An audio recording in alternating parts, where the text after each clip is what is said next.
مزارات پر آج کل خرافات دیکھی جاتی ہیں اور لوگ اس کو اہل سنت کی طرف منسوب کرتے ہیں، اور یہ پوچھ بھی کہہ رہے ہیں کہ مزار پر سجدہ کرنا کیسا ہے، کیا یہ جائز ہے؟ خرافات کسی مقام پر ہونا یہ اس مقام کی جو تقدیس ہے، اس کا جو پاکیزہ ہونا ہے، یا اس مقام کی جو زیارت ہے اس کو ختم کرنے والا نہیں ہے۔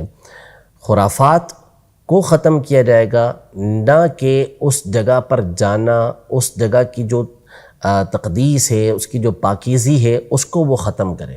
نعوذ باللہ نعوذ باللہ۔ اب تو آپ جب مکہ مکرمہ یا مدینہ منورہ میں جا کر دیکھیں گے تو وہاں پر آپ کو ایسے افراد مل جائیں گے۔ آج کل تو ویڈیوز چلتی ہیں کہ وہ مسجد نبوی علیہ صاحبہ الصلاۃ والسلام میں بیٹھے ہوئے گیم کھیل رہے ہوتے ہیں، بعض کی تو ویڈیو تاش کھیلنے تک کی چلی ہے۔ چوری کرنے کے معاملہ تو پرانے ہیں کہ جیبیں کاٹ لیتے ہیں، اسی لیے وہاں پہ جو ہے وہ سزائیں بھی سخت رکھی گئی ہیں۔ اسی طرح مسجد حرام کے اندر آپ چلے جائیں تو آپ کو وہاں پر اسی طرح کے بہت سارے کام کہ وہ ویڈیو گیمز کھیل رہے ہیں، یا اسی طرح وہاں پہ چوری کرنے کے واقعات اس طرح کے ہو جاتے ہیں۔ تو کیا اس بنیاد پر اس مقام پر طعن و تشنیع کی جائے گی؟ نعوذ باللہ، ایسا ہرگز نہیں ہے۔ تو وہ پاکیزہ مقامات ہیں اور انہی کا فیضان پھر یہاں پر بھی ہے۔ تو ان مقامات پر جو خرافات ہو رہی ہیں تو اصل تو یہ ہے نا کہ آپ یہ پوچھیں کہ ان خرافات کا ذمہ دار کون ہے۔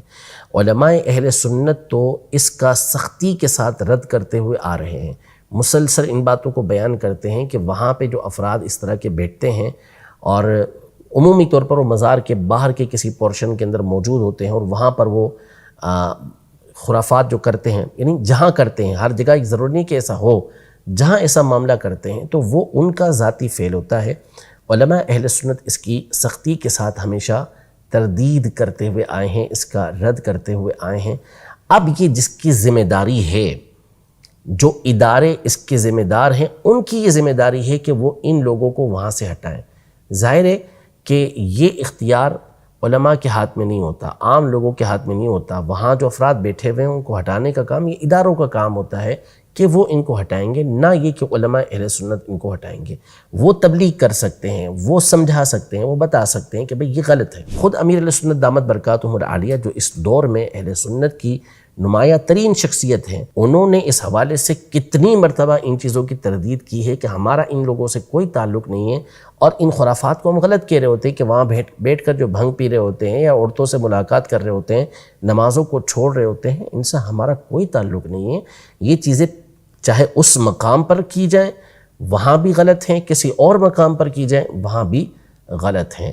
مزارات پر جانا یہ ہمیشہ سے نبی پاک صلی اللہ علیہ وسلم کے دور اقدس سے چلتا ہوا آ رہا ہے۔ خود نبی پاک صلی اللہ علیہ وسلم شہدائے احد کے مزارات پر ہر سال جایا کرتے تھے۔ جنت البقیع میں نبی پاک صلی اللہ علیہ وسلم تشریف لے کر جاتے تھے۔ مزار کا مطلب بھی قبر ہوتا ہے، قبروں پر تشریف لے کے جایا کرتے تھے، جانے کا حکم ارشاد فرمایا۔ اس کے بعد آپ محدثین کے حالات زندگی پڑھیں، اسماء اور رجال کی کتابوں کے اندر پڑھیں تو جگہ جگہ آپ کو یہ الفاظ ملیں گے کہ قبرہ یزار۔ وہ محدث تھے، ان کا انتقال ہوا اور ان کی قبر کی باقاعدہ زیارت کی جاتی تھی، اور بڑے بڑے ائمہ کے آپ کو حالات زندگی کے اندر ملے گا کہ وہ دوسرے ائمہ کی قبروں پہ جا کر حاضری دیا کرتے تھے، وہاں اپنی حاجتوں کو اللہ کی بارگاہ میں طلب کیا کرتے تھے۔ تو اصل جو عقیدہ اور نظریہ ہے وہ اس فکر کے علماء بیان کریں گے کہ اصل عقیدہ اور نظریہ کیا ہے۔ ایسے لوگوں کی خرافات کی بنیاد پر اب آپ حکم لگانا شروع کریں گے تو نہ مسجدیں محفوظ رہیں گی، نہ آپ کی شادیاں محفوظ رہیں گی، اور نہ ہی ہمارے جو متفقن علیہ مقدس مقامات ہیں وہ محفوظ رہیں گے۔ تو خرابیوں کو ختم کیا جاتا ہے، نہ کہ اصل جو درست بات ہے اس کو ختم کیا جاتا ہے۔ پھر رہا سجدہ کرنا، تو یہ ابھی کی بات نہیں، برسہ برس سے ہم لوگ بھی بیان کر رہے ہیں، اور خود امام اہل سنت اعلیٰ حضرت فاضل بریلوی رحمۃ اللہ تعالی علیہ نے مستقل اس کے اوپر رسالہ لکھا ہے، الزبدۃ الزکیہ لتحریم سجود التحیہ۔ آپ نے واضح طور پر قرآن و سنت کی روشنی میں اس بات کو بیان کیا ہے کہ جو عبادت کا سجدہ ہے وہ تو صرف اور صرف اللہ تبارک و تعالیٰ کے لیے ہی ہمیشہ سے رہا ہے۔ حضرت آدم علیہ السلام سے لے کر نبی پاک صلی اللہ علیہ وسلم تک کسی نبی علیہ السلام کی شریعت میں یہ جائز ہوا ہی نہیں ہے۔ یہ صرف اور صرف اللہ کے لیے، جو اللہ کے علاوہ کسی اور کو عبادت کا سجدہ کرے تو وہ کافر ہو جائے گا، وہ دائرہ اسلام سے خارج ہو جائے گا۔ دوسرا سجدہ ہوتا ہے تعظیم کا، کہ کسی کی رسپیکٹ کے لیے، کسی کی تعظیم و توقیر کے لیے اس کے سامنے سجدہ کرنا، تو یہ پچھلی شریعتوں میں حلال تھا۔ حضرت آدم علیہ السلام کو فرشتوں نے سجدہ کیا، یوسف علیہ السلام کو ان کے بھائیوں اور ان کے والدین نے سجدہ کیا، لیکن ہماری شریعت مطہرہ کے اندر یہ بھی حرام ہے۔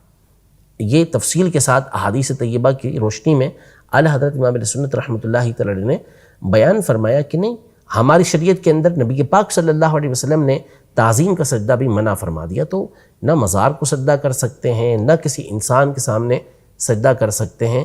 سجدہ عبادت کا ہمیشہ سے اللہ کے لیے رہا، تعظیم کا سجدہ پچھلی شریعتوں میں جائز تھا، لیکن ہماری شریعتوں کے اندر یہ بھی حرام۔